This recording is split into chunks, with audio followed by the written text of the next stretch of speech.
The recent deal between the United States and Iran to recover some U.S. citizens has been described as the highest ransom ever paid for American hostages.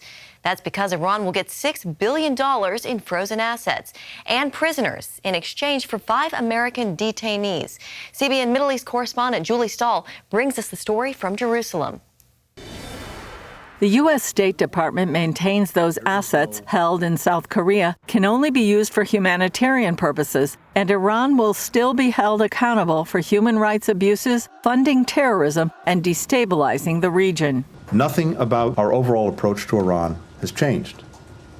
We continue to pursue a strategy of deterrence, of pressure, and diplomacy. We remain committed to ensuring that Iran never acquires a nuclear weapon. Israeli Prime Minister Benjamin Netanyahu released a statement focused on the country's main concern, Iran's nuclear ambition. Israel's position is known, according to which arrangements that do not dismantle Iran's nuclear infrastructure will not stop its nuclear program and will only provide it with funds that will go to terrorist elements sponsored by Iran. Certain international experts don't blame Israel for its stand on the Iranian deal. They're one of the lead funders of terrorism around the world, and they're a major opponent to key allies of ours like Israel and Saudi Arabia. Former U.S. Senator and Ambassador Sam Brownback tells CBN News he would understand any Israeli anger over the U.S. allowing billions of dollars to go to its erstwhile enemy.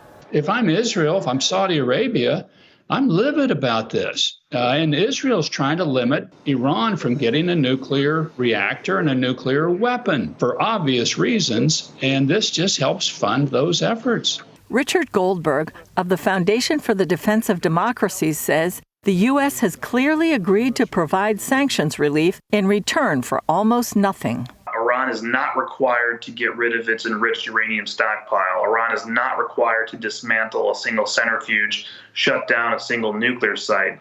To the contrary, they continue to build up their nuclear capabilities under this arrangement, and they are building a secret underground site. Goldberg says that site would likely withstand a military strike and eventually help complete its nuclear weapons ambition. The Israelis are now faced with some pretty tough decisions of actions that they're going to need to take on their own without U.S. support, potentially have to destroy Iran's nuclear capabilities, especially that underground site that, if it's completed, would be game over from an attempt to stop an Iranian nuclear weapon. As the world's leading state sponsor of terrorism, Iran continues to focus on attacking Israel on all sides through Hezbollah, Islamic Jihad, and Hamas. Not to mention all the threats that Iran poses to the state of Israel, the existence to Israel, their terror proxies that attack Israel every day. Julie Stahl, CBN News, Jerusalem.